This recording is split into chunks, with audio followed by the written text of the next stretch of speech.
Imagine paying $1,750 a month for an apartment you will never own and being told at every family dinner that you are throwing that money into a hole. Now, imagine your cousin, the one everyone calls responsible, paying $2,548 a month for his mortgage and not knowing that in year one alone, over $19,000 of his payments vanish into interest and never buy him a single square foot of that house. So tell me, who is actually throwing money away? This is the story of Alicia Novak, 34 years old, a high school biology teacher in Chicago. She brings home about $4,900 a month after tax, and every August, when her lease renews, her stomach tightens the same way.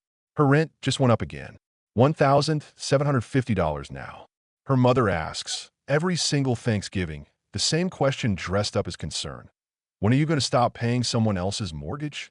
And Alicia has no good answer, because deep down, she believes it too. She believes she is losing a race she has not even entered. So she does what any reasonable person does. She opens a spreadsheet. She finds a house, a modest 3-bedroom in a decent suburb, listed at $310,000. 10% down. That is $31,000 of her savings, gone in one signature. The mortgage at 6.9% over 30 years comes out to $1,838 a month in principal and interest alone. Add property tax, add homeowner's insurance, add private mortgage insurance, because she put down less than 20%. Her real monthly number lands at $2,548, $800 more than her rent every single month for the next 3 decades. Here is where most videos stop and tell you buying is obviously smarter because you are building equity. But nobody explains what equity actually costs in the beginning. In year one of that mortgage, Alicia would pay roughly $19,100 in pure interest. Not principal, interest, money that funds the bank, not her future. That number is almost identical to what she pays in an entire year of rent. Her landlord's check disappears. So does most of her mortgage check. The only difference is which building she is standing in when it happens. But the story does not stop there, because owning a home is not one bill. It is 5, quietly stacked on top of each other. Maintenance alone runs 1 to 2% of a home's value every year. On a $310,000 house, that is up to $6,200 annually, just to keep the roof from leaking and the furnace from dying in February.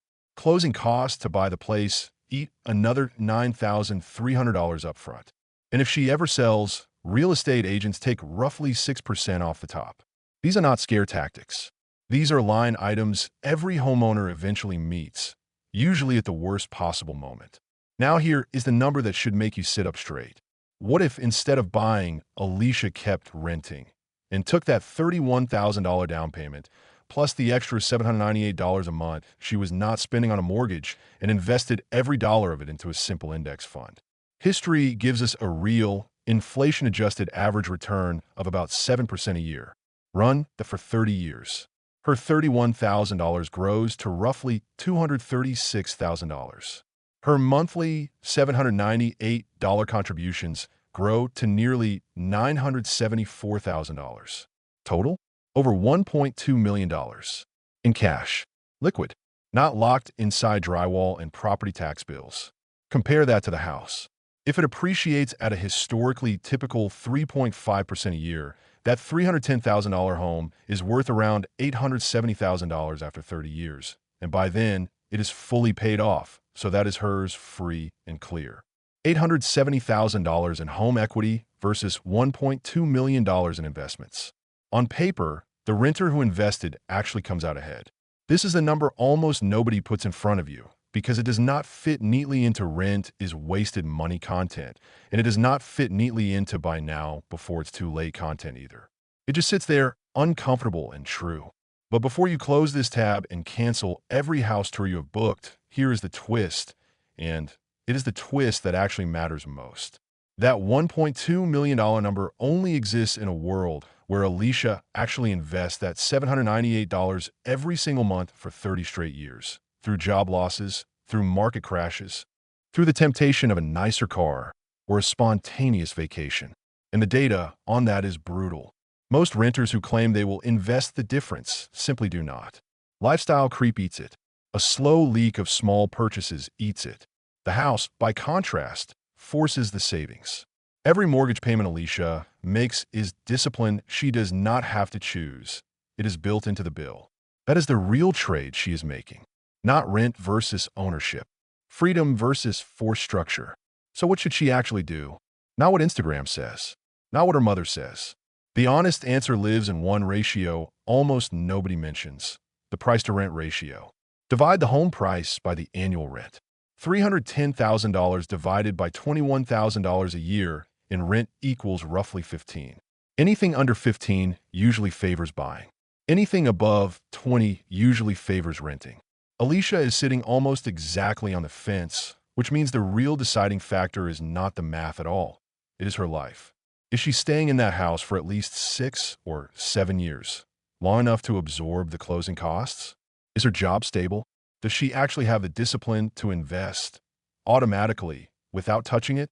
In the end, Alicia does not buy the house. Not yet. She signs another 1-year lease. And instead of feeling defeated, she sets up an automatic transfer of $798 a month into an index fund the same week her old mortgage decision would have started.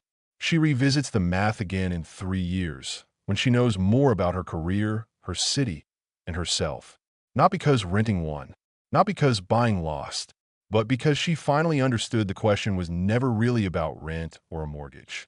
It was about which version of herself she trusted more, the one who needed forced discipline or the one who could build wealth on her own terms.